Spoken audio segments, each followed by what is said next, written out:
So GB News pretty much exposed themselves as traitors to this country. You may have heard the news that Donald Trump is planning to impose tariffs on the UK. Breaking: Donald Trump has just slapped a 10% tariff on the UK for supporting Greenland, which will rise to 25% in June. Denmark, Norway, Sweden, France, Germany, the UK, the Netherlands, and Finland all named. So baby Trump has had another tantrum, it seems.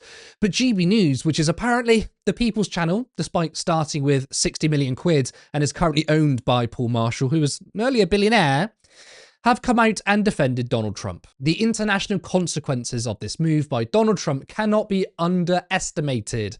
Alex Armstrong says Trump's Greenland tariffs show his strength on the world stage, while Keir Starmer's confused response reveals how weak Britain's leadership has become. Astonishing.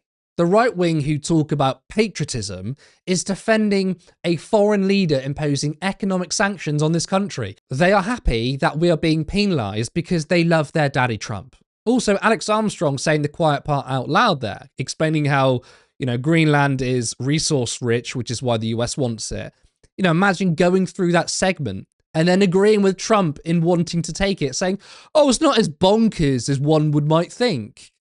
Another GB News contributor, Ben Leo, had a spat with Paul Embry on Twitter. Responding to the news, Paul Embry said, surely even the most strident Trump cultist will accept that this move, hitting NATO allies, including its special partner, the UK, with economic sanctions over their opposition to his plan to annex the territory of a sovereign nation, is utterly indefensible and quite mad. Ben Leo replied with, how about our dear leaders in the West stop being simps and finally realise Trump is the only person trying to save them from themselves? That'd be a start. I don't think Ben Leo knows what being a simp means. Being a simp is bowing down to Donald Trump and saying, yes, daddy, I'll do what you want. And standing up to him doesn't mean that. Are you actually defending this move by him? Leo comes back and says, he's not going to forcibly annex Greenland, is he? He's throwing his weight around. I would not support a US military invasion of Greenland. And Ben Leo said, oh, look, I don't support military intervention into Greenland.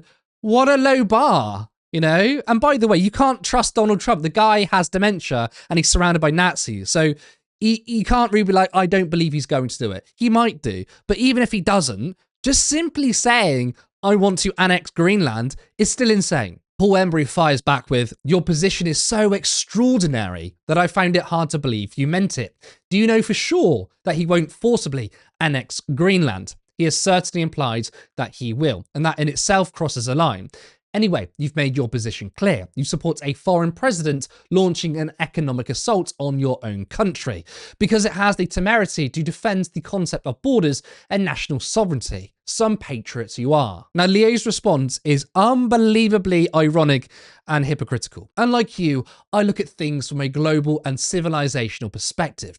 The future of the West is at stake, and there will be no Britain to be patriotic about if this carries on. If you don't believe me or don't get it, I don't have time to try to convince you.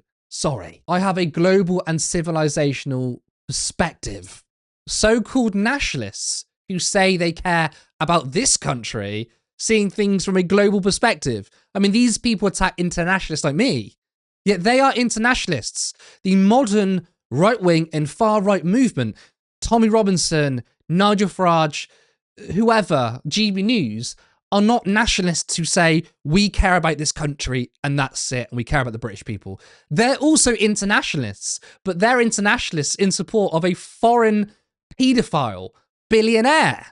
Right? GB News doesn't serve the British people, it serves the oligarch. Embry then finishes off with this. I've been patronised by much more intelligent and experienced people than you, thanks. Anyway, crack on with your looking at things from a global and civilizational perspective. How very pompous you sound.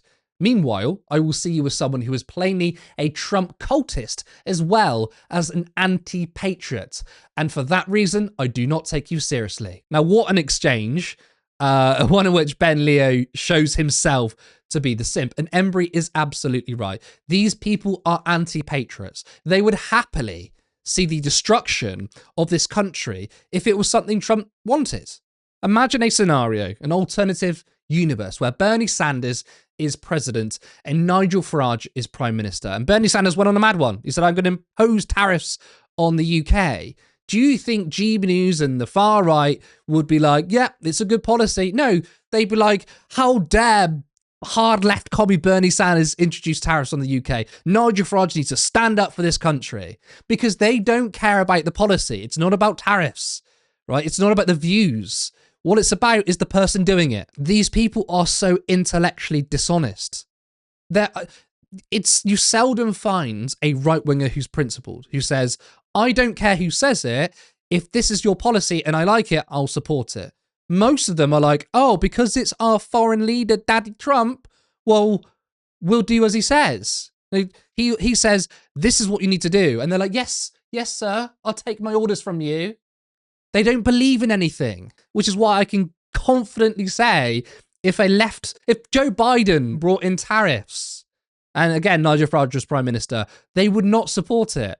GB News, anytime Keir Starmer says something, they disagree with him because it's Keir Starmer, not because of the policies.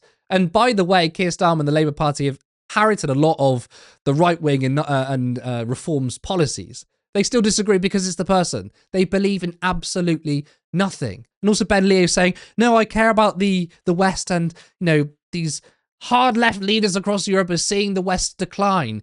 Trump is facilitating the end of the West. It's the most unstable it's ever been. He's constantly trying to start new wars, despite promising to be a peaceful president and ending wars. He's done anything but kidnapping foreign leaders, threatening annexation on multiple countries.